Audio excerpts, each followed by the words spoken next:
शुचिर्ध्वनिः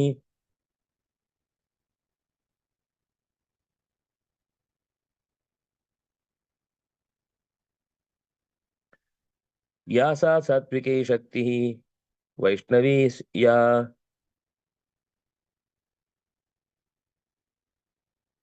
त्रयीमयी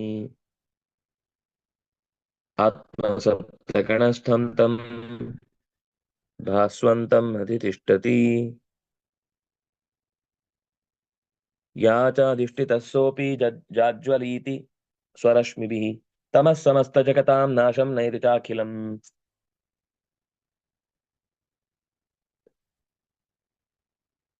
ಏನಾಯ್ತಿದು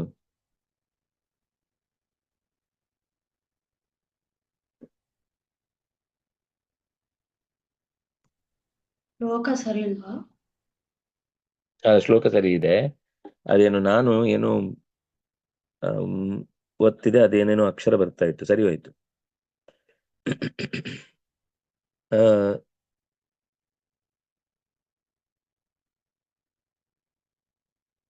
ಸಾತ್ವಿಕವಾದ ಶಕ್ತಿ, ವೈಷ್ಣವೀ ಶಕ್ತಿ, 3 ವೇದಗಳಿಂದಲೂ ಪ್ರತಿಪಾದ್ಯವಾದ ಶಕ್ತಿ, 7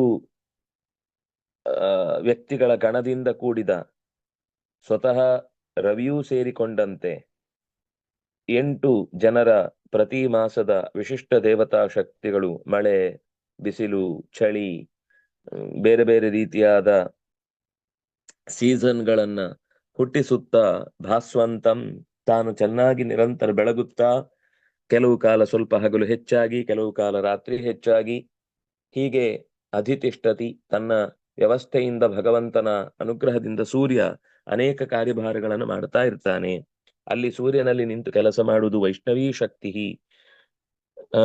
ತಯಾ ಚಾಧಿಷ್ಠಿತ ಸೋಪಿ ಸ್ವರಶ್ಮಿಭಿ, ಆ ವೈಷ್ಣವಿ ಶಕ್ತಿಯಿಂದ ಅಧಿಷ್ಠಿತನಾಗಿಯೇ ತನ್ನ ಕಿರಣಗಳಿಂದ ಜಗತ್ತಿಗೆ ಬೆಳಕನ್ನು ಚೆಲ್ತಾ ಇದ್ದಾನೆ. ಸೋಪಿ ಜಾಜ್ವಲೀತಿ, ಚೆನ್ನಾಗಿ ಉರಿತಾ ಇದ್ದಾನೆ.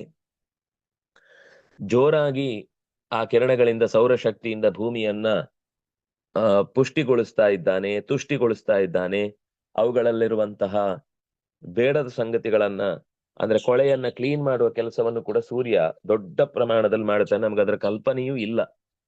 ನಾವ್ ಅನ್ಕೊಳ್ಳೋದು ನಾವೇ ಎಲ್ಲ ಮಾಡ್ಕೊಳ್ತಿದ್ದೀವಿ ಅಂತ. ನಾವ್ ಅಕಸ್ಮಾತ್ ಮಾಡಿದ ಗಲೀಜನ್ನ ಪ್ರಕೃತಿ ಸುಮ್ನೆ ಬಿಟ್ಟಿದ್ದಿದ್ರೆ ಇಷ್ಟೊತ್ತಿಗೆನೆ ಒಂದು 10 ಸರ್ತಿ ಪ್ರಳಯ ಆಗಿ ಹೋಗ್ಬೇಕಿತ್ತು. ಅಷ್ಟು ಕೊಳೆಗಳನ್ನ ನಾವು ನಮ್ಮ ಉಸಿರಿನಿಂದ, ನಮ್ಮ ಮೂಗಿನಿಂದ, ನಮ್ಮ ಬಾಯಿಯಿಂದ, ನಮ್ಮ ದೇಹದ ಪ್ರತಿ ರೋಮಕೂಪಗಳಿಂದ ನಿರಂತರ ಬರ್ತಾ ಇರುವ ಆ ತ್ಯಾಜ್ಯ, ಹೊಲಸು, ಅದು ಎಲ್ಲಾ ರೀತಿಯಿಂದಲೂ ಕೂಡ ಪ್ರಕೃತಿಯಲ್ಲಿ, ಮನುಷ್ಯ ಮಾತ್ರ ಅಲ್ಲ, ಪ್ರಾಣಿ, ಪಕ್ಷಿ, ಕ್ರಿಮಿ, ಕೀಟ, ಗಿಡ, ಮರಗಳಿಂದಲೂ ಕೂಡ ಒದಗುವ ತ್ಯಾಜ್ಯವನ್ನ ಸೂರ್ಯ ಮತ್ತು ಗಾಳಿ ನಿರಂತರ ಕ್ಲೀನ್ ಮಾಡ್ತಿರ್ತಾರೆ. ನಾವು ಅದು ಯಾವುದಕ್ಕೂ ಟ್ಯಾಕ್ಸ್ ಕಟ್ಟುದಿಲ್ಲ. ನಾವಿಲ್ಲೂ ಒಬ್ಬ ಸಾಮಾನ್ ಯಾವುದು ಕೊಳೆಯನ್ನ ಅವ್ನು ತಗೊಂಡೋಗ್ಲಿಕ್ಕೆ ಬರ್ತಾನೆ ಗಾಡಿ ಅವನು ಅಂತಂದ್ರೆ ಅವನಿಗೆ ತಿಂಗ್ಳಿಗೆ ಇಷ್ಟು ಕಟ್ಟಬೇಕು ಅಂತಿದೆ. ಇಲ್ಲ ನೆಕ್ಸ್ಟ್ ಬರುದಿಲ್ಲ, ನಿಮ್ ಮನೇಲೆ ಇಟ್ಕೊಳ್ಳಿ, ನೀವೇ ಅದನ್ನ ಏನಾದ್ರೂ ಮಾಡ್ಕೊಳ್ಳಿ ಅಂತ. ನಮ್ಮ ಮನೇಲಿ ಇರ್ಲಿಕ್ಕೆ ಆಗುದಿಲ್ಲ. ಪೇಟೆಯಲ್ಲಿ ಈ ಸಮಸ್ಯೆಗಳನ್ನ ನಾವು ಅರ್ಥ ಮಾಡ್ಕೊಳ್ಳೋದೇ ಕಷ್ಟ. ಅದು 2 ದಿವಸ ಮನೆಯಲ್ಲಿ ಇದ್ರೆ 3ನೇ ದಿವಸಕ್ಕೆ ಮನೆಯಿಂದ ನಾವೇ ಹೊರಗೆ ಹೋಗ್ಬೇಕಾಗತ್ತೆ. ಅಂತ ಸ್ಥಿತಿಯಲ್ಲಿ ಸೂರ್ಯ ಮತ್ತು ಗಾಳಿ, ವಾಯು ಇಬ್ಬರೂ ಮಾಡುವಂತಹ ಅವಿನಾಭಾವವಾದ ಸಹಕಾರ ಕೊಟ್ಟುಕೊಂಡು ಮಾಡುವ ಕೆಲಸ ಕೊಳೆಯನ್ನ ಕ್ಲೀನ್ ಮಾಡುದು. ಆದ್ರಿಂದ ಜಾಜ್ವಲೀತಿ, ಅದು ಬೆಂಕಿಯ ಹಾಗೆ. ಎಷ್ಟೋ ಪ್ರಕೃತಿಯ ವೈ ಆ, ವೈರುಧ್ಯಗಳನ್ನ ತನ್ನ ಕಿರಣಗಳಿಂದ ಪರಿಹರಿಸಿ ಮನುಷ್ಯನಿಗೆ, ಪ್ರಾಣಿಗಳಿಗೆ, ಪಕ್ಷಿಗಳಿಗೆ ಬದುಕುವ ವಾತಾವರಣವನ್ನ ತನ್ನ ಕಿರಣಗಳಿಂದ ಸಮಸ್ತ ಜಗತಾಂ ತಮಃ ನಾಶಯತಿ, ಇಡೀ ಜಗತ್ತಿನ ಎಲ್ಲ ತರದ ಕೊಳೆಗಳನ್ನು, ಕತ್ತಲೆಯನ್ನೂ ಗಲೀಜನ್ನೂ ಕೂಡ ನಾಶಯತಿ. ಅಖಿಲಂ ತಮಃ ನಾಶಯತಿ, ಕೇವಲ ಯಾವುದೋ ಒಂದು ಬಗೆಯ ಕತ್ತಲಲ್ಲ, ಅರಿವಿನ ಕತ್ತಲನ್ನೂ ತೆಗೀಲಿಕ್ಕೆ ಅವನ ಸಹಾಯ ಬೇಕು. ಯಾಕೆಂದ್ರೆ ಮನಸ್ಸು ಪ್ರಫುಲ್ಲವಾಗಬೇಕಾದ್ರೆ ಸೂರ್ಯ ಬೇಕು. ಸೂರ್ಯ ಬಂದಾಗ ಮನಸ್ಸಿನಲ್ಲಿದ್ದ ಜಾಡ್ಯ ಹೋಗುತ್ತೆ. ಜಾಡ್ಯ ಹೋದಾಗ ಜ್ಞಾನ ಬರ್ಲಿಕ್ಕೆ ಅವಕಾಶ ಆಗುತ್ತೆ. ಅದು ಪ್ರಪಂಚದ ಜ್ಞಾನ ಇರಬಹುದು, ಪ್ರಪಂಚಾತೀತವಾದ ಲೋಕಾತೀತನಾದ ಪರಮಾತ್ಮನ ತಿಳುವಳಿಕೆಯೂ ಇರಬಹುದು. ಅಂತಹ ತಿಳುವಳಿಕೆಗೆ ಬೇಕಿರುವ ಜಾಗವನ್ನು ಮಾಡಿಕೊಟ್ಟು ಬುದ್ಧಿಯಲ್ಲಿ ಚುರುಕುತನವನ್ನ ಹುಟ್ಟಿಸಿ ಪ್ರಜ್ಞಾಪೂರ್ವಕವಾದ, ಅಂದ್ರೆ ಮನಸ್ಸು ಪ್ರಜ್ಞಾಪೂರ್ವಕವಾಗಿ ಎಚ್ಚರ ಆಗಬೇಕು ಅಂತಂದ್ರೆ ಹೊರಗಿನಿಂದ ಸೂರ್ಯನ ಕಿರಣಗಳಿಂದ ಸೌರಶಕ್ತಿಯ ಸಪ್ಲೈ ಆಗಬೇಕು. ಆ ಸಪ್ಲೈಯನ್ನು ಮಾಡುವವನು ಸೂರ್ಯನೇ. ಅಲ್ಲಿ ನಿಂತು ಸ್ವತಃ ಭಗವಂತನೇ ವೈಷ್ಣವಿ ಶಕ್ತಿಯ ಮೂಲಕ ಈ ಕೆಲಸವನ್ನು ಮಾಡುತ್ತಾನೆ. ಸ್ತುವಂತಿ ಚೈನಂ ಮುನಯಃ ಗಂಧರ್ವೈಹಿ ಗೀಯತೆ ಪುರಃ. ಸೂರ್ಯನನ್ನ ಸೂರ್ಯನಲ್ಲಿ ವೇದಗಳು ಅಂದ್ರೆ ಪ್ರತಿಪಾದ್ಯವಾದ ಎಲ್ಲಾ ದೇವತೆಗಳು ಇದ್ದಾರೆ ಅದರಲ್ಲಿ. ಸೂರ್ಯನಲ್ಲಿ ಇಂಥ ದೇವತೆಗಳು ಇಲ್ಲ ಅಂತ ಹೇಳಿಕ್ ಬರುದಿಲ್ಲ. ಸೂರ್ಯನಲ್ಲಿ ಮತ್ತು ಶಾಲಗ್ರಾಮದಲ್ಲಿ ಎಲ್ಲಾ ದೇವತೆಗಳ ಸನ್ನಿಧಾನ ಇದೆ. ಹಾಗಾಗಿ ಎಲ್ಲರಿಗೂ ಅದರ ಪೂಜೆಯ ಅಂದ್ರೆ ಅದರ ಮಹಿಮೆ ತಿಳ್ಕೊಂಡಿರ್ಬೇಕು ಮತ್ತು ಅದರ ಬಗ್ಗೆ ಸರಿಯಾದ ಕ್ರಮಗಳನ್ನು ಅನುಸರಿಸ್ಬೇಕು. ಸುಮ್ನೆ ಏನೋ ಒಂದು ಮಾಡಬೇಕು ಅಂತ ಮಾಡಿದ್ರೆ ಉಪಯೋಗ ಇಲ್ಲ. ಎಲ್ಲಾ ದೇವತೆಗಳನ್ನೂ ಕೂಡ ನಾವು ಪೂಜೆ ಮಾಡುವಾಗ ಶಾಲಗ್ರಾಮದಲ್ಲಿ ಪೂಜೆ ಮಾಡಿದ ಹಾಗಾಗುತ್ತೆ ಅನ್ನೋದಕ್ಕೆ ತಂತ್ರಗ್ರಂಥಗಳೇ ಹೇಳುತ್ತವೆ. ಅದಕ್ಕೆ ಇಂಥವರಿಗೆ ಅದು ಆ ಭಕ್ತಿ ಇಲ್ಲದವನನ್ನು ಯಾವತ್ತೂ ಕೂಡ ಅದು ಹತ್ರ ಸೇರಿಸ್ಕೊಳ್ಳಲ್ಲ ಬಿಡಿ. ಸೇರಿಸಿದ್ರು ಅದು ಅವನಿಗೆ ಲಾಭ ಆಗಲ್ಲ. ಭಕ್ತಿಯಿಂದ ಯಾರೇ ಮಾಡಿದ್ರು ಕೂಡ ಅವನಿಗೆ ಸಮಸ್ತ ದೇವತಾ ಅನುಗ್ರಹ ಉಂಟಾಗುತ್ತೆ. ಅದರಿಂದಾಗಿ ಒಂದು ಅಂಶ ಏನು ಅಂದ್ರೆ, ಯಾವುದೇ ದೇವಸ್ಥಾನಗಳಲ್ಲಿಯೂ ಕೂಡ ಶಾಲಗ್ರಾಮವನ್ನ ಇಡುವುದನ್ನ ಬಹಳ ಜನ ಇವತ್ತು ವಿರೋಧಿಸ್ತಾರೆ. ನಿಮ್ಗೆ ಅದರ ಕಲ್ಪನೆ ಇಲ್ಲ ಅಂತ ಅನ್ಸುತ್ತೆ. ಇಲ್ಲಿ ಬೇರೆ ದೇವಸ್ಥಾನಗಳಲ್ಲೆಲ್ಲ ಶಾಲಗ್ರಾಮ ಇಟ್ರೆ ಅದು ಶಾಲಗ್ರಾಮಕ್ಕೆ ಹೋಗ್ತಾ ಇದೆ, ಅದು ದೇವರಿಗೆ ಮುಟ್ತಾ ಇಲ್ಲ ಅಂತ. ಪೆದ್ರು ಅಂದ್ರೆ ಪರಮ ಪೆದ್ರು ಅವರು.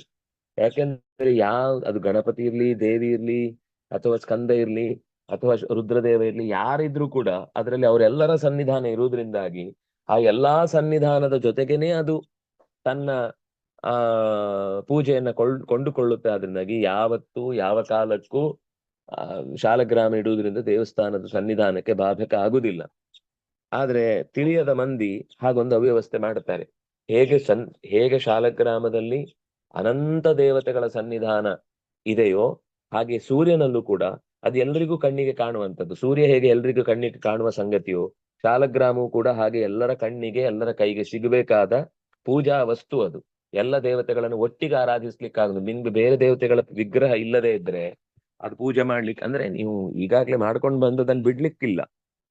ಮನೆಯಲ್ಲಿ ಈಗಾಗ್ಲೇ ಪರಂಪರೆ ಇದೆ, ಅವ್ಯವಸ್ಥೆ ಆಗುತ್ತೆ ಅನ್ನೋ ಕಾರಣಕ್ಕೆ ಕೆಲವೊಂದ್ ಸರ್ತಿ ಯಾವುದು ಇದೆಲ್ಲ ಯಾವಾಗ ಗೊತ್ತಾ, ನಾವೇನೋ ಹರಕೆ ಹೊತ್ತಿದ್ದೇವೆ, ನಾವೇನೋ ವಾಕ್ ಕೊಟ್ಟು ಬಿಟ್ಟಿದ್ದೇವೆ ಅಂತ ಸಂದರ್ಭದಲ್ಲಿ ನಾವು ಒಮ್ಮೆ ಒಪ್ಕೊಂಡದನ್ನ ಬಿಡ್ಲಿಕ್ಕೆ ಆಗುದಿಲ್ಲ. ಆದ್ರೆ ಕೇವಲ ಭಗವಂತನ ಭಕ್ತರ ಒಂದು ಸನ್ನಿಧಾನ ನಮ್ಮ ಮನೆಯಲ್ಲಿ ಇರಬೇಕು ಅಂತ ಆರಾಧನೆ ಮಾಡಿ ಶಾಲಗ್ರಾಮದ ಒಂದು ಪೂಜೆ ಮಾಡಿದ್ರೆ ಸಾಕು. ಉಳಿದಂತೆ ಎಲ್ಲಾ ದೇವತೆಗಳ ಅನುಗ್ರಹವು ಕೂಡ ಹಾಗೆ ಹೇಳಬೇಕು ಅಂತಂದ್ರೆ ಶಾಲಗ್ರಾಮದ ಪೂಜೆಯನ್ನು ಯಾರು ಬೇಕಾದ್ರೂ ಮಾಡ್ಬೋದು. ಉಳಿದ ದೇವತೆಗಳ ಪ್ರತಿಮೆಯನ್ನು ಆರಾಧನೆ ಮಾಡಬೇಕಾದ್ರೆ ತುಂಬಾ ಎಚ್ಚರ ಇರಬೇಕು. ಅದರಿಂದ ಅನರ್ಥಗಳು ಬೇಕಾದಷ್ಟು ಆಗುವ ಸಾಧ್ಯತೆಗಳು ಇರ್ತವೆ. ಯಾಕೆಂದ್ರೆ ಭಗವಂತ ಒಬ್ಬ ಮಾತ್ರ, ಬೇರೆ ದೇವತೆಗಳ ಹಾಗಲ್ಲ. ಅಂದ್ರೆ ಆ ಆರಾಧನೆಯಲ್ಲಿ ಎಲ್ಲೋ ಒಂಚೂರು ಹೆಚ್ಚು ಕಮ್ಮಿ ಆದ್ರೆ ಅವನು ಹೊಟ್ಟೆಗೆ ಹಾಕೊಳ್ತಾನೆ. ಆದ್ರೆ ಉಳಿದ ದೇವತೆಗಳ ಪ್ರತಿಮೆಯನ್ನು ಅಥವಾ ನೀವೇನಾದ್ರೂ ಒಂದು ಪ್ರತೀಕವನ್ನು ಇಟ್ಕೊಂಡು ಪೂಜೆ ಮಾಡುವಾಗ ಏನಾದ್ರೂ ಹೆಚ್ಚು ಕಮ್ಮಿ ಆಯ್ತು ಅಂದ್ರೆ ಜೀವಮಾನ ಪೂರ್ತಿ ಒದ್ದಾಡಬೇಕಾದಂತ ಸ್ಥಿತಿ ಬರುವಂತದ್ದನ್ನು ಕೂಡ ನಾವು ಎಷ್ಟೋ ಸರ್ತಿ ಜ್ಯೋತಿಷ್ಯದ ಹಿನ್ನೆಲೆಯಲ್ಲಿ ಕಾಣುವುದುಂಟು. ಹಾಗಾಗಿ ಬಹಳ ಶುದ್ಧತೆಯಿಂದ, ಬಹಳ ಶ್ರದ್ಧೆಯಿಂದ, ಬಹಳ ಭಕ್ತಿಯಿಂದ ನಮ್ಮ ಹತ್ರ ಇರುವ ಸ್ವಲ್ಪವನ್ನೇ, ಏನೂ ಬಯಕೆ ಇಲ್ಲದೆ, ಪ್ರತಿಯಾಗಿ ನಮಗೆ ಏನೂ ಅದರಿಂದ ಅಪೇಕ್ಷೆ ಇಲ್ಲದೆ ನಾವು ಪೂಜೆ ಮಾಡುವುದಾದ್ರೆ ಯಾರೂ ಮಾಡಬಹುದು. ಮತ್ತೆ ಅದಕ್ಕೊಂದು ಮಿನಿಮಮ್ ಕೆಲವು ಅನುಷ್ಠಾನಗಳನ್ನು ನಮ್ಮಲ್ಲಿ ಇಟ್ಕೊಳ್ಬೇಕು. ನಾವು ತೀರಾ ಬೇಕಾಬಿಟ್ಟಿ ಬದುಕ್ತಾ ಆ ಕಡೆಯಿಂದ ಕುಣಿಯುವುದು, ಈ ಕಡೆಯಿಂದ ತಿನ್ನುವುದು, ಇದನ್ನ ಜೊತೆಗೆ ಅದನ್ನ ಮಾಡುವುದು ಅಂತ ಆದಾಗ ಅದು ಯಾವ ಕೆಲಸ ಆದ್ರೂ ಕೂಡ ಅದು ಹಾನಿಕಾರಕವೇ ಆಗುತ್ತೆ. ಸೂರ್ಯನ ವಿಶೇಷತೆ ಏನು ಅಂದ್ರೆ, ನಮಗೆ ಶಾಲಗ್ರಾಮದ ಪೂಜೆ ಇದ್ದ ಹಾಗೇನೆ ಬೆಳಿಗ್ಗೆ ಎದ್ದು ನಾವು ಕಣ್ಣಿಗೆ ಕಾಣುವ ಹೊತ್ತಿಗೆ ಅವನನ್ನೊಂದು ಸರ್ಚಿ ಕಣ್ತುಂಬಿಸ್ಕೊಂಡು ಅರ್ಘ್ಯ ಪ್ರದಾನ ಮಾಡಿ, ಸೂರ್ಯ ನಮಸ್ಕಾರ ದೈಹಿಕವಾಗಿ ಒಂದು ನಮಸ್ಕಾರದ ಕ್ರಮ ಏನಿದೆ ಅದನ್ನ ನಿಷ್ಠೆಯಿಂದ ಅದನ್ನ ಅದು ಒಂದು ದೇವರಿಗೆ ಮಾಡುವ ಪೂಜೆ. ಅದು ಸೂರ್ಯ ನಮಸ್ಕಾರ ಅಂದ್ರೆ ಕೇವಲ ದೇಹದ ವ್ಯಾಯಾಮ ಅಂತ ನಾವು ತಪ್ಪು ತಿಳ್ಕೊಂಡಿದೀವಿ. ಅದು ದೇವರಿಗೆ ಮಾಡುವ ಒಂದು ವಿಶಿಷ್ಟವಾದ ಪೂಜೆ. ಪೂಜೆ ಮಾಡುವ ಕ್ರಮದಲ್ಲಿ ದೇಹದ ಪ್ರತಿಯೊಂದು ಭಾಗವನ್ನು ಅವನಿಗೆ ಆಯಾ ಆಸನಗಳ ಮೂಲಕ ಅದು ಅರ್ಪಿಸುವ ಕ್ರಮ. ನಮ್ಗೆ ಆ ಸಣ್ಣ ಸಂಗತಿ ಗೊತ್ತಿಲ್ಲದೆ ಹೋದದ್ರಿಂದ, ಸಣ್ಣ ಸಂಗತಿ ಅಲ್ಲ, ದೊಡ್ಡ ಸಂಗತಿನೇ, ಆದ್ರೆ ಆ ಒಂದು ಅಂಶ ಮಿಸ್ ಆದದ್ರಿಂದ ನಮಗದು ಏನು ಅಂದ್ರೆ, ಅಯ್ಯೋ ಯಾರು ಮಾಡ್ತಾರೆ, ಉದಾಸೀನ ಆಗುತ್ತೆ. ಅಯ್ಯೋ ಊಟ ಮಾಡೋದಕ್ಕೆ ಉದಾಸೀನ ಮಾಡ್ತೀವೋ? ಇಲ್ಲ. ಹಾಗೆ ಇದು ಕೂಡ ಒಂದು ದೇವತಾ ಆರಾಧನೆ ಒಂದು ಭಾಗ ಅಂತ ನಾವು ತಿಳ್ಕೊಂಡು ಮಾಡಿದ್ರೆ ನಮ್ ದೇಹಕ್ಕೂ ಒಳ್ಳೇದು, ಮನಸ್ಸಿಗೂ ಒಳ್ಳೇದು, ಕರ್ತವ್ಯವೂ ಆಯ್ತು, ಅನುಗ್ರಹವೂ ಆಯ್ತು, ಎಲ್ಲ ದೇವತೆಗಳು ಮೆಚ್ಚುತ್ತಾರೆ. ಸೂರ್ಯನಿಂದ ಅನುಗ್ರಹವು ವಿಶೇಷವಾಗಿ ಲಭ್ಯವಾಗುತ್ತೆ ಅನ್ನೋ ಈ ಎಲ್ಲ ಕಾರಣಕ್ಕಾಗಿ ದೇವ ನಾವಲ್ಲ ಬಿಡಿ, ಋಷಿಗಳು, ಮುನಿಗಳು, ದೇವತೆಗಳು ನಿರಂತರವಾಗಿ ಸೂರ್ಯನ ಮುಂದೆ ತಮ್ಮ ಕೃತಜ್ಞತೆಯನ್ನ ಸಮರ್ಪಿಸ್ಲಿಕ್ಕೆ ಬಾಯಿ ತುಂಬಾ ಹೊಗಳುತ್ತಾರೆ, ಮೈ ತುಂಬಾ ಅವನನ್ನ ಸೂರ್ಯ ನಮಸ್ಕಾರ ಆದಿಗಳ ಮೂಲಕ ಮೆಚ್ಚಿಸ್ತಾರೆ. ಮನಸ್ಸು ತುಂಬಾ ಅವನ ಗುಣವನ್ನ ಚಿಂತನೆ ಮಾಡ್ತಾರೆ ಅಂತ ಹೀಗೆ ಅನೇಕ ಮುಖಗಳಲ್ಲಿ ಈ ವಿವರಣೆಯನ್ನ ನಾವು ಅನುಸಂಧಾನ ಮಾಡಬಹುದು. ನೃತ್ಯಂತಿ ಅಪ್ಸರಸೋ ಯಾಂತಿ ತಸ್ಯ ಚಾನು ನಿಶಾಚರಾಹ. ರಾತ್ರಿ ಓಡಾಡುವಂತವರು ಕೂಡ ಸೂರ್ಯನಿಗೆ ನಮಸ್ಕಾರ ಮಾಡ್ತಾರಂತೆ. ವಹಂತಿ ಪನ್ನಗಾ ಯಕ್ಷೈಹಿ ಕ್ರಿಯತೆ ಅಭೀಷು ಸಂಗ್ರಹಂ ವಾಲಕಿಲ್ಯಾಸ್ತತೈವೈನಂ ಪರಿವಾರ್ಯ ಸಮಾಸತೆ. ವಾಲಕಿಲ್ಯರು, ಪನ್ನಗರು, ಯಕ್ಷರು, ನಾಗರು ಈ ಎಲ್ಲರೂ ಕೂಡ ಬೇರೆ ಬೇರೆ ರೀತಿಯಿಂದ ಗುಂಪು ಗುಂಪಾಗಿ ಅವನನ್ನ ಸ್ತುತಿ ಮಾಡ್ತಾರೆ, ಗುಂಪು ಗುಂಪಾಗಿ ಅವನ ಪ್ರಾರ್ಥನೆಯನ್ನು ಮಾಡ್ತಾರೆ, ಗುಂಪು ಗುಂಪಾಗಿ ಅವನ ಬದುಕಿನ, ಅವನು ಕೊಟ್ಟ ನಮ್ಮ ಬದುಕಿಗೆ ಅನುಗ್ರಹವನ್ನ ನೆನೆಸ್ತಾರೆ. ನೋದಿತಾ ನಾಸ್ತಮೇತಾಚ ಕದಾಚಿತ್ ಶಕ್ತಿ ರೂಪ ದೃಕ್. ಚೂರು ಗುಣ ಪೃಥಕ್ ಏನಿದೆ ಮುಂದೆ ಹೋಗೋಣ.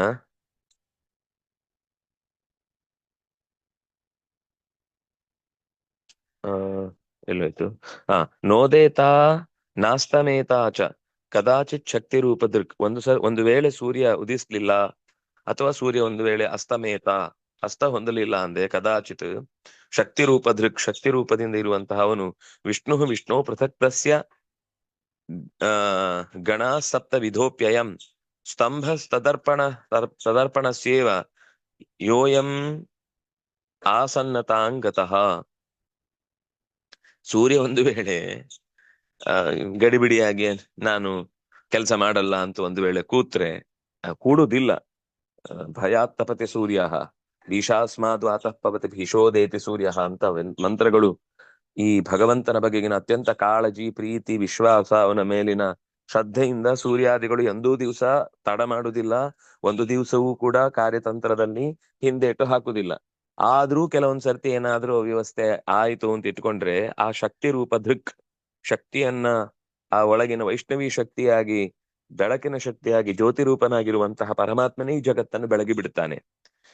ಆ ಸಪ್ತವಿಧ ಗಣ, ಈ 7 ಗಣಗಳಿಂದ ಕೂಡಿದಂತಹ ಎಲ್ಲರನ್ನು ಸ್ವತಃ ತಾನೇ ಕರ್ಕೊಂಡು ಹೋಗಿ ಆಯಾ ಮಾಸಗಳಿಗೆ ಬೇಕಿರುವಂತಹ ಕಾಲಶಕ್ತಿಗಳನ್ನ ತುಂಬಿ, ಸೂರ್ಯ ಅಕಸ್ಮಾತ್ ನಾ ಉದೇತಾ ನಾ ಅಸ್ತಮೇತ, ಅವನು ಬರ್ಲಿಲ್ಲ ಅಂದ್ರೂ ಕೂಡ ಆ ಎಲ್ಲ ಕೆಲಸವನ್ನ ಭಗವಂತನೇ ಮಾಡ್ತಾನೆ.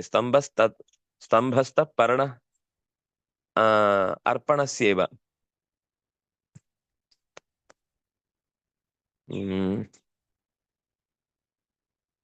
ಇದೇನು ಅಂತ ಅಸ್ಪಷ್ಟ ಆಯ್ತು.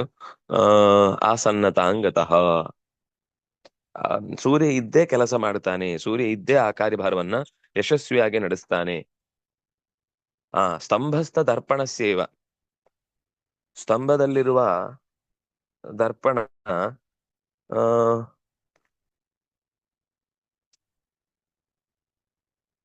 ನಾವಿಲ್ಲದೆ ಇರ್ಲಿ, ಯಾವುದೋ ಒಂದು ವಸ್ತುವಿನ ಪ್ರತಿಬಿಂಬವನ್ನ ಅದು ಹೇಗೆ ನಿರಂತರ ಕೊಡ್ತಾನೆ ಇರುತ್ತೋ, ಕಂಬದಲ್ಲಿರುವಂತಹ ಕನ್ನಡಿ, ನಾವಲ್ಲಿ ಬಂದದ್ದಕ್ಕೆ ಮಾತ್ರ ಅದಕ್ಕೆ ಪ್ರತಿಬಿಂಬವನ್ನ ವ್ಯಕ್ತಪಡಿಸುವ ಶಕ್ತಿ ಬರುದು, ನಾವಿಲ್ದೇ ಇದ್ರೆ ಅದಕ್ಕೆ ಪ್ರತಿಬಿಂಬವನ್ನ ವ್ಯಕ್ತಪಡಿಸುವ ಶಕ್ತಿ ಇಲ್ಲ ಅಂತ ಹೇಗೆ ಭಾವಿಸ್ಬೇಕಾಗಿಲ್ವೋ, ಸ್ತಂಭಸ್ಥ ದರ್ಪಣಸ್ಯ ಇವ. ದರ್ಪಣ ಅಂದ್ರೆ ಕನ್ನಡಿ ಅದು ಯಾವಾಗ್ಲೂ ತನ್ನ ಮುಂದೆ ಏನಿದೆಯೋ ಅದರ ಪ್ರತಿಬಿಂಬವನ್ನ ತೋರಿಸ್ತಾನೆ ಇರುತ್ತೆ.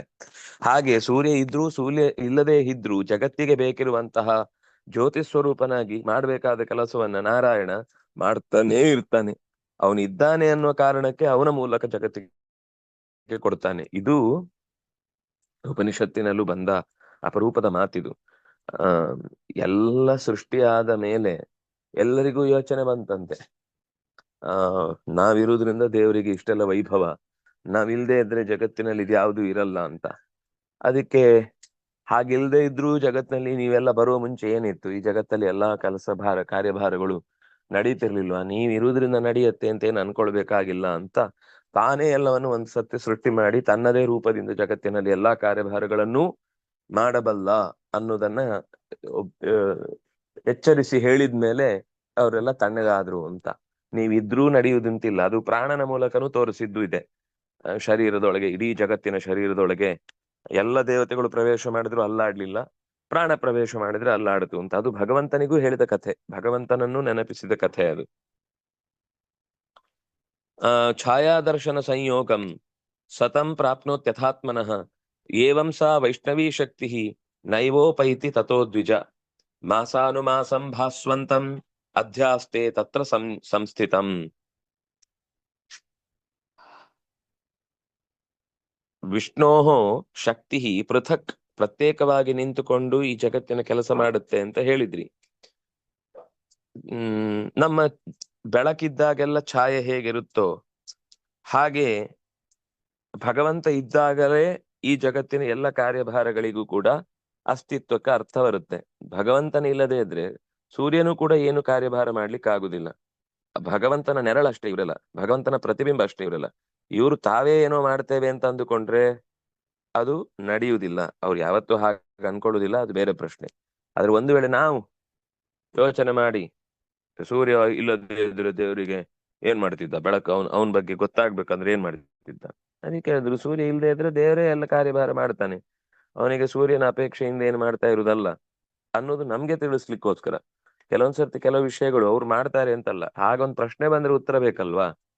ಅದಕ್ಕೆ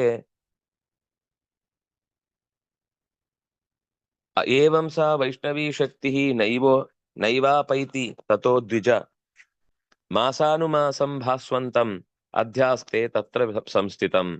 ಏವಂ ಸಾ ವೈಷ್ಣವೀ ಶಕ್ತಿ, ಈ ರೀತಿಯಾದ ವೈಷ್ಣವೀ ಶಕ್ತಿ ನೈವ ಅಪೈತಿ, ಅದ್ಯಾವತ್ತೂ ಕೂಡ ಸ್ವಲ್ಪ ದಿವಸ ರೆಸ್ಟ್ ತಗೊಳ್ಳುದು, ಸ್ವಲ್ಪ ಕ್ಷಣ ವಿಶ್ರಾಂತಿಗೆ ಜಾರುವುದು ಇಲ್ಲ. ಅದು ಯಾವಾಗ್ಲೂ ಎಚ್ಚರದಲ್ಲಿರುತ್ತೆ. ಆ ಭಗವಂತನ ಶಕ್ತಿ ಅದೇ ಶಕ್ತಿ ರೂಪದಿಂದ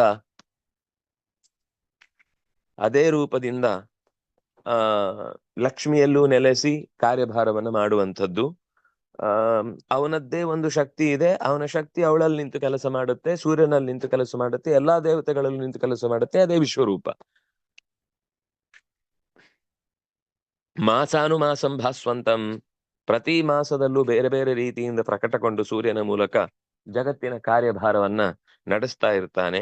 ಅಧ್ಯಾಸ್ತೆ ತತ್ರ ಸಂಸ್ಥಿತಂ ಪಿತೃದೇವ ಮನುಷ್ಯಾದೀನ್ ಸಸದಾಪ್ಯಾಯಯನ್ ಪ್ರಭು, ಪಿತೃಗಳನ್ನು, ದೇವತೆಗಳನ್ನು, ಮನುಷ್ಯರೇ ಮೊದಲಾದ ಸಮಸ್ತ ಜೀವರಾಶಿಗಳನ್ನು ಸದಾ ಆಪ್ಯಾಯಯನ್, ತನ್ನ ಕಿರಣಗಳ ಮೂಲಕ ಅವರವರಿಗೆ ಬೇಕಿರುವ ಪುಷ್ಟಿಗಳನ್ನ, ಕಾಲಕಾಲಕ್ಕೆ ಬೇಕಿರುವ ಪ್ರೋಟೀನೋ ವಿಟಮಿನ್ನೋ ಏನೋ ಸಿಗ್ಬೇಕಲ್ಲ ದೇಹಕ್ಕೆ, ಅದಕ್ಕೆ ಬೇಕಿರುವುದನ್ನ ಸಸ್ಯಗಳ ಮೂಲಕ, ಕೆಲವು ಗಾಳಿಯ ಮೂಲಕ, ಕೆಲವು ಬೆಳಕಿನ ಮೂಲಕ, ಕೆಲವು ವಸ್ತುವಿನ ಜೊತೆಗೆ ಸಂಪರ್ಕದಲ್ಲಿ ಇರುವುದರ ಮೂಲಕ, ನೂರಾರು ಸ್ಪರ್ಶದ ಮೂಲಕ ಅನೇಕ ರೀತಿಯ ಸುಖಗಳನ್ನ, ಅನೇಕ ರೀತಿಯ ಶಕ್ತಿಗಳನ್ನ ಮನುಷ್ಯ, ಪ್ರಾಣಿಗಳು, ದೇವತೆಗಳು ಬೇರೆ ಬೇರೆ ರೀತಿಯಿಂದ ಅವರವರಿಗೆ ಬೇಕಿರುವ ಆಹಾರವನ್ನ ಅಲ್ಲಲ್ಲಿ ಪ್ರಾಣಿಗಳಿಗೆ ಸಸ್ಯಗಳ ಮೂಲಕ ಆಹಾರದ, ಇನ್ನೊಂದು ಮಾಂಸಾಹಾರಿ ಅದೇ ಮಾಂಸಾಹಾರಿ ಪ್ರಾಣಿಯ ಮೂಲಕ, ಅಂದ್ರೆ ಸಸ್ಯಾಹಾರಿ ಪ್ರಾಣಿಗಳಿಗಾದ್ರೆ ಸಸ್ಯದ ಮೂಲಕ, ಮಾಂಸಾಹಾರಿ ಪ್ರಾಣಿಗಳಿಗಾದ್ರೆ ಮಾಂಸದ ಮೂಲಕ, ದೇವತೆಗಳಿಗೆ ಬೆಳಕಿನ ಮೂಲಕ, ಮನುಷ್ಯರಿಗಾಗುವಾಗ ಅನ್ನದ ಮೂಲಕ, ಹೀಗೆ ಅವರವರಿಗೆ ಬೇಕಿರುವ ಶಕ್ತಿಯನ್ನ ಸೂರ್ಯ ತನ್ನ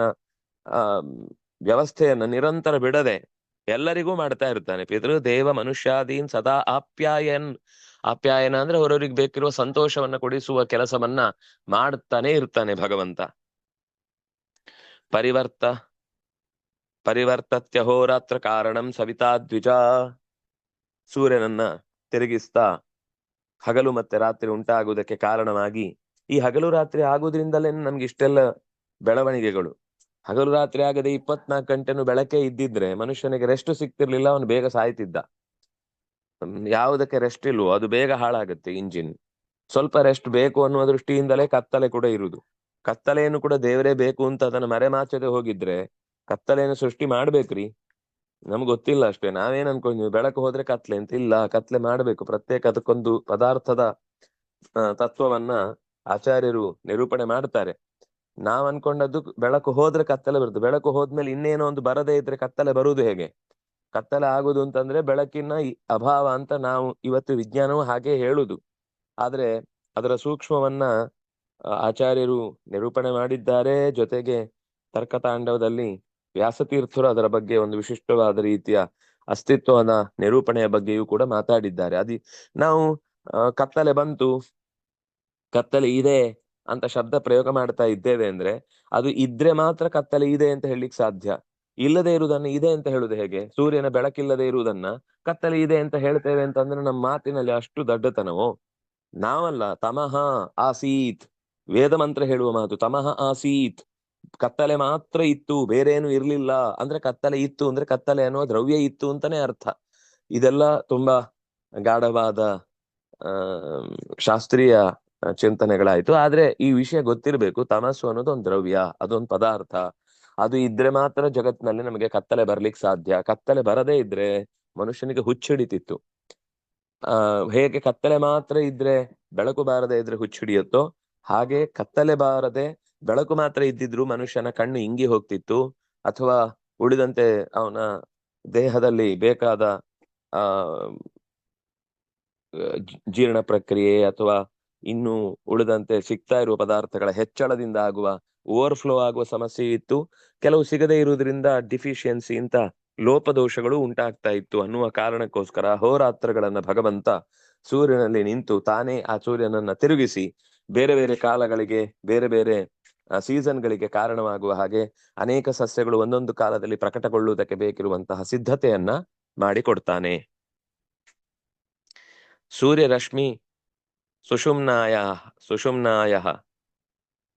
ತರ್ಪಿತಸ್ತೇನ ಚಂದ್ರಮಾಹ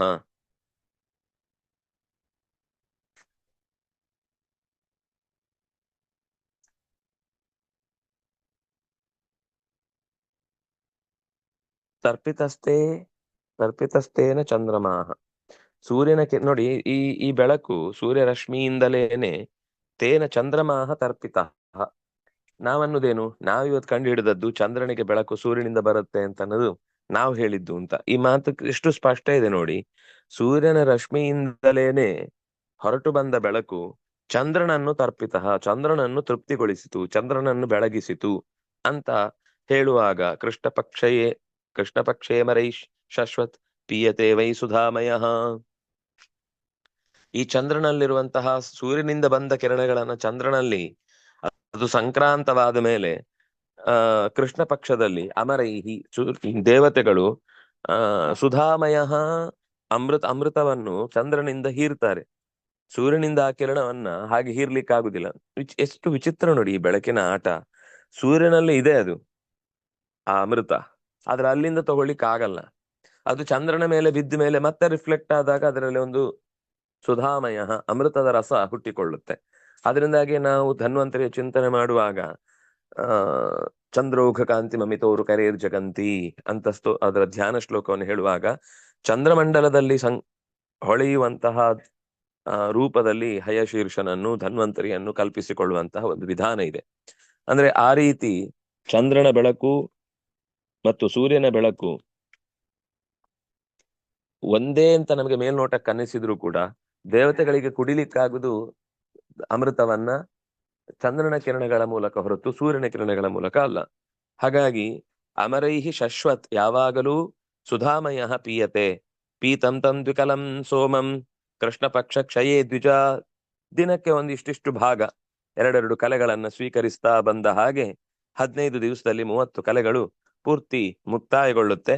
ಆಗ ಅಮಾವಾಸ್ಯೆ. ಪೀತಂಚ ದ್ವಿಕಲಂ ಸೋಮಂ ಕೃಷ್ಣ ಪಕ್ಷ ಕ್ಷಯೇ, ಕೃಷ್ಣ ಪಕ್ಷದ ಕೊನೆಯವರೆಗೆ ಎಲ್ಲವನ್ನು ತಿಂದು ಅಮಾವಾಸ್ಯೆ ಖಾಲಿಯಾಗುತ್ತೆ. ಪಿಬಂತಿ ಪಿತರಸ್ತೇಷಾಂ ಭಾಸ್ಕರಾತ್ ತರ್ಪಣಂ ತಥಾ.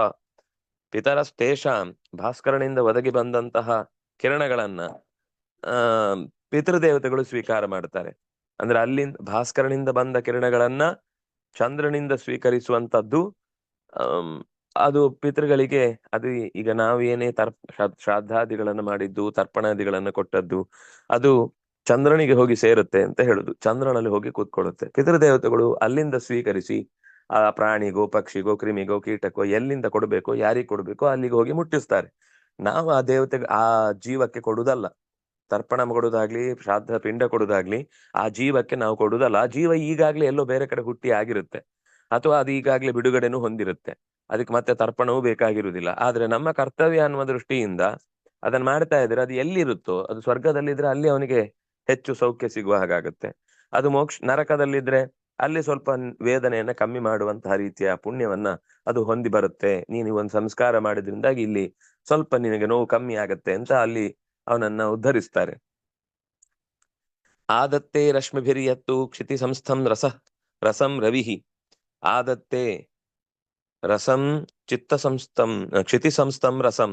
ಕ್ಷಿತಿ ಸಂಸ್ಥ ಅಂದ್ರೆ ಭೂಮಿಯಲ್ಲಿ ಬಿದ್ದಿರುವ ರಸರೂಪದಲ್ಲಿ ಎಲ್ಲೆಲ್ಲೋ ಸೇರಿಕೊಂಡಿರುವ ಮರದ ಎಲೆಗಳ ಮೇಲೆ, ನೆಲದ ಮೇಲೆ, ಕೆಲವೊಮ್ಮೆ ಇಬ್ಬನಿ ಬಿದ್ದು ಹನಿ ತುಂಬಿಕೊಂಡಿರುತ್ತೆ, ಕೆಲವೊಮ್ಮೆ ಮಳೆ ಬಿದ್ದು ತುಂಬಿಕೊಂಡಿರುತ್ತೆ. ಈ ಎಲ್ಲಾ ರಸವನ್ನು ಸೂರ್ಯ ಆದತ್ತೆ, ಅದರಿಂದಾಗ ಅವನಿಗೆ ಆದಿತ್ಯ ಅಂತ ಹೆಸರು. ಆಯುರಾದಾಯ ಯಾತಿ ಅನ್ನೋದು ಹೇಗೋ ಹಾಗೆ ಉಪನಿಷತ್ತೇ ಹೇಳುವ ಮಾತು ಅವನಿಗೆ ಆದಿತ್ಯ ಅಂದ್ರೆ ನೀರನ್ನ ಸೆಳೆದು ನಮಗೆ ಕೊಡ್ಲಿಕ್ಕೋಸ್ಕರ ಮೋಡ ಮಾಡುವವನಾದ್ರಿಂದಾಗ ಅವನಿಗೆ ಆದಿತ್ಯ ಅಂತ ಅವನನ್ನ ಕರೀತಾರೆ. ಹೀಗಾಗಿ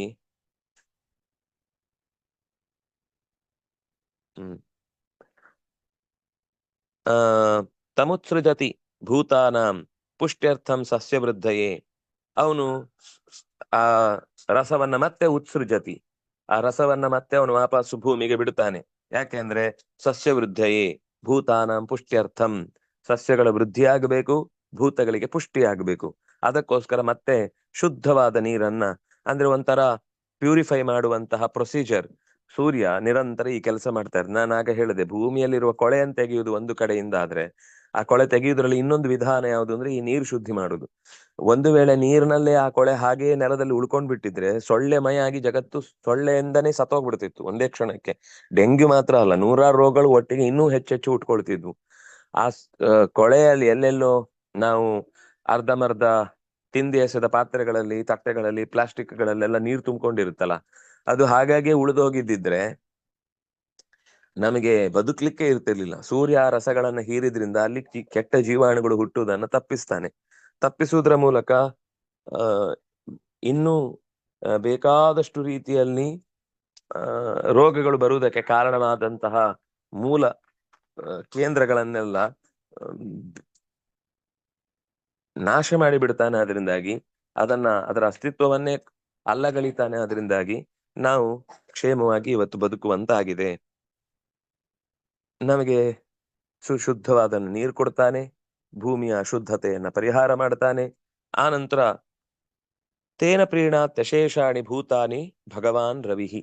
ಹೀಗೆ ಭಗವಾನ್ ರವಿಹಿ ತೇನ ಪ್ರೀಣಾತಿ, ಈ ಭೂತಗಳು ಸುಖವಾಗಿದ್ದಾವೆ ಅಂದ್ರೆ ರವಿಗೆ ತುಂಬಾ ಸಂತೋಷ, ಸೂರ್ಯನಿಗೆ ತುಂಬಾ ಸಂತೋಷ.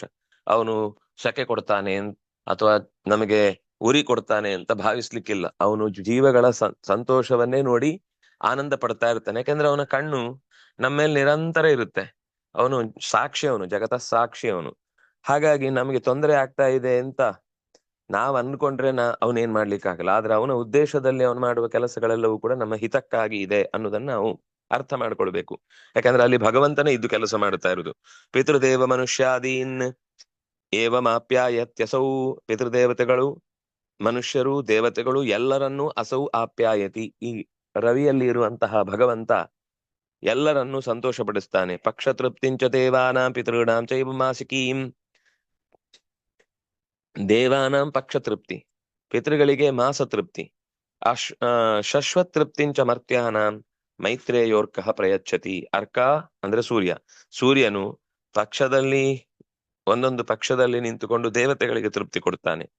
ಮಾಸಿಕೀಂ, ಈ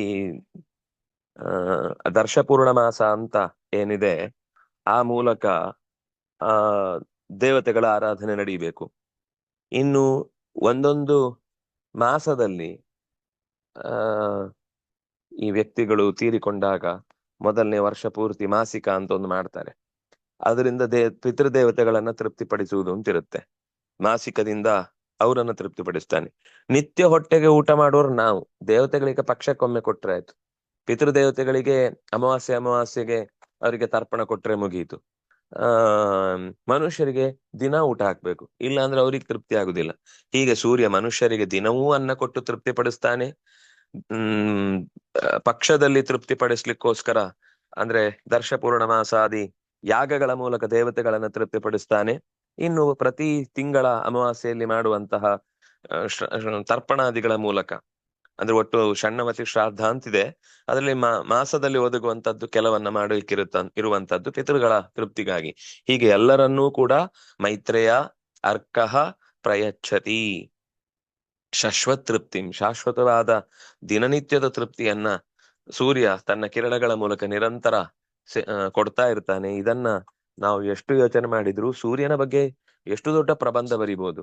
ಸೂರ್ಯನಿಂದಾಗಿ ನಾವು ಉಪಕೃತರು, ಸೂರ್ಯನಲ್ಲಿ ನಿಂತು ಮಾಡುವ ಉಳಿದ ದೇವತೆಗಳ ಕಾರ್ಯಭಾರ, ಅದರಲ್ಲಿ ನೆಲೆಸಿದ ಶಕ್ತಿಗಳು, ಇದನ್ನೆಲ್ಲ ಯೋಚನೆ ಮಾಡ್ತಾ ಹೋದ್ರೆ ನಮಗೆ ಬಹುಶಃ ನಾವು ಪ್ರಕೃತಿ ಬಗ್ಗೆ ಬಹಳ ತಿಳಿದಿದ್ದೇವೆ ಅಂತ ಭ್ರಮೆ ಇದೆ.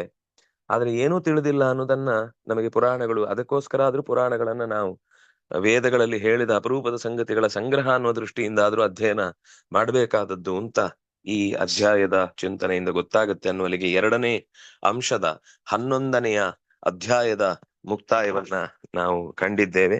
ಮತ್ತೆ ಮುಂದೆ ಹೊಸ ಅಧ್ಯಾಯದ ಚಿಂತನೆಯನ್ನು ನಾಳೆಯ ದಿವಸ ಸೇರಿದಾಗ ನೋಡೋಣ ಅಂತ ಹೇಳ್ತಾ ಶ್ರೀ ಹರಿಪ್ರಿಯತಾಂ ಶ್ರೀ ಕೃಷ್ಣಾರ್ಪಣಂ ಅಸ್ತೂ.